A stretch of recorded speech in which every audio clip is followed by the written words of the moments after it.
Holy smoke, what did I do to deserve this? Feels like 2019. That's exactly right. It's an embarrassment of riches. It's how we made our bones. Swagoo is here. What's good, family? Orlovsky, we got the Dans on this side with Graziano. It is a delight to have all of you here as we work our way towards the start of the football season. And we have two LSU legends to my left. We had two LSU legends starting at quarterback last night. They're a little bit more legendary than we are. Monday night. Don't kid yourself. Safe That's to not say. good. All right, here we go. Opening drive for the Commanders. Here's their new addition, Dan Deebo Samuel. Certainly Cincinnati's defense was surprised that they would get him the first touch of the game. That jet sweep. Fully expect this to be a big part of Washington's offense this year. How many different ways can they get Deebo Samuel touches? Very similar to his time in San Francisco. And then RC, very next play, Cincinnati defense optional. Yeah, it's been optional for the last 2 years, but also think about Washington going into this game without Brian Robinson Jr. showing you what they have in the backfield with Rodriguez. And then Swag, just how do you describe Jayden here? Just senseless. Senseless. But a touchdown. It was reminiscent of what he was doing all last year. Phenomenal job. But don't ever do this again, JJ. You have to understand who you are, where you are, and what time you're trying to get out of there. Taking a little hint there. That would be his night. He would leave. He would not throw a pass on the night, but he didn't need to. Meanwhile, ensuing Bengals drive, Joe Burrow, Dan, what are we doing here? He's trying to, it's 3rd and 12, it's the preseason. He's trying to run around and probably have some fun. He's not going to do this in the regular season. He doesn't do this in the regular season. He's lucky he didn't take some type of hit to get some type of injury, but not the anxiety of Marcus Spears Sr. at this point of the night was through the roof. It didn't look like fun to me. No, not at all. Ensuing Commanders drive, Swag, more terrible defense. Don't tackle him then. Let's try that. hey, I'm the defense coordinator. Hey, guys, before we go on the field, don't tackle anybody. Yeah, worked out. See what happens. And then ensuing Bengals drive, and Dan, down goes Burrow again. Yeah, I really just think Joe was at a point where he was just trying to do some things and just figure some things out. He doesn't even do this in real life, though. He never receivers out there. That's not what he does. I'm not. Those were not things he needed to be doing. They would get it going. This is a 4th down completion to Charlie Jones. And so continuing a drive for Cincinnati, and then Burrow would find this throw, though. Jones in the end zone. It's a great throw.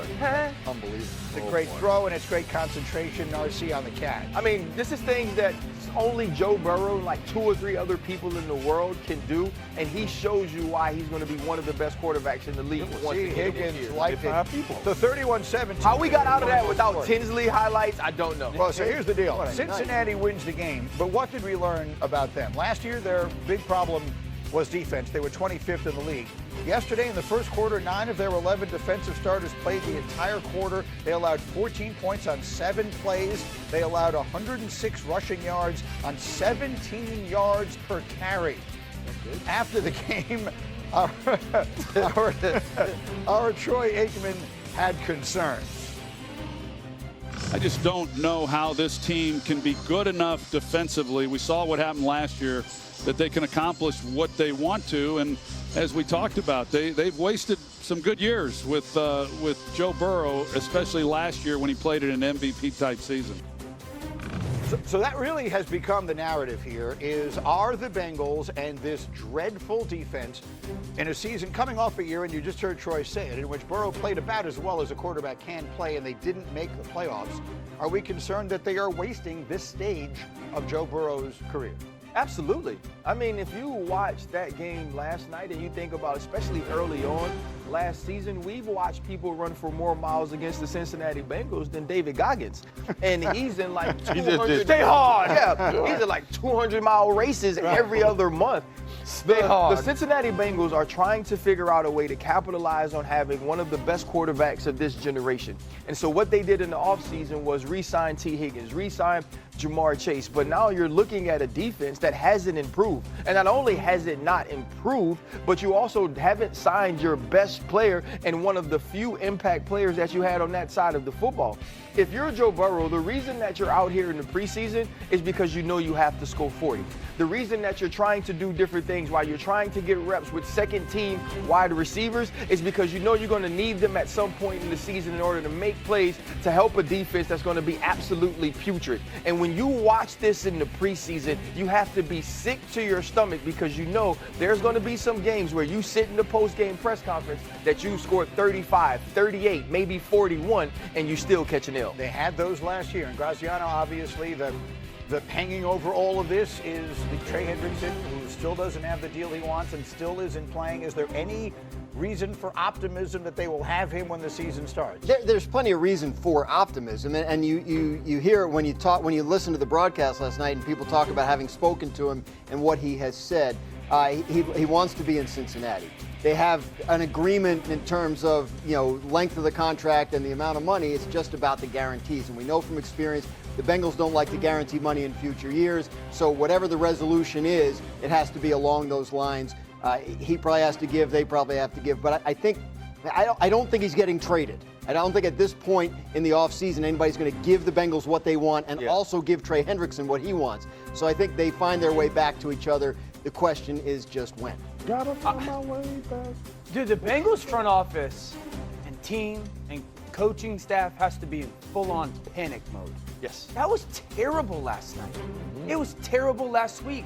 It was terrible last year. They're worse, it looks like, right now. And this, when you watch them, it's like bad gaps, bad angles. It looks slow. I mean, that defense looks slow. This is the Deebo Samuel jet sweep. And you guys know this defensively better than I. These guys are running into each other defensively. No one's got any gap leverage. No one's got any angles. I mean, this is stuff that was supposed to at least the controllables get fixed. They in Cincinnati blamed all of this on Lou Anarumo from last year, their old defensive coordinator, that they just wouldn't run to the football. They couldn't tackle any better. This is Jayden's scramble. Look at the difference of speed between him and everybody else on the field. I mean, this is a slow defense right now. There's 4, 5, 6 guys that barely touch him until he gets 2 or 3 yards from the end zone. Like, I know we want to come on TV and talk about the quarterbacks. This is scary in Cincinnati right now. This is way bigger than just Trey Hendrickson. Yeah. This is a absolute, they've already wasted a year, and it feels like they're going to waste another 2 or 3. Daniel, they had Trey Hendrickson last year. I know our it's way bigger than him. Oh my gosh, man. You're just I don't know where the Cincinnati Bengals lost this identity. 3 years ago, we were talking about Lou Anarumo being a prime candidate for a head coach based on the way their defense. They had broke the Patrick Mahomes code that nobody could seem to break. Late in games, they were able to beat them and go to the Super Bowl. Where we sit today, it ain't enough points Joe can score to win games. Like RC just said, you got to score 40 to win. That's not. There was no hyperbole. But you won't be on the field enough to score 40 points a game. When the Ravens play you, how many possessions? We know how this goes, right? We know that Joe Burrow is one of the most devastating quarterbacks, opportunity after opportunity. Bro, you asking him to be 100% based on that defense. You asking him every time you go on the field, you have to score, right? And you more so leaning on other teams' mistakes than feeling like you can go into a game and win it based on what we watch here. Bro, that was god-awful. And Terry McLaurin wasn't on the field. Again. What they're going to lean on is kids, right? Because when you start spending the amount of money they're spending at quarterback, at wide receiver, even the amount of money they're trying to pay Trey Hendrickson, like you have, so the 2nd-round pick, Demetrius Knight, out of South Carolina, the 4th-round pick, Barrett Carter, who had an interception last night, and of course the 1st-round pick, Shamar Stewart, who didn't have a full offseason. So the idea is you need to get contributions from these guys that you're not paying monster money to, and that could be the kind of thing where hopefully they're a better defense in October than September and on as the year goes along. But they're putting it together right now. But therein lies my Trey Hendrickson conundrum, right? Because last night, and to your point, it didn't help him last year. What it did help him is it gave him opportunities on some of them sacks to steal a possession. Right. I know everybody's been talking about where they were still bad. Bro, 17.5 sacks for Trey Hendrickson were impactful.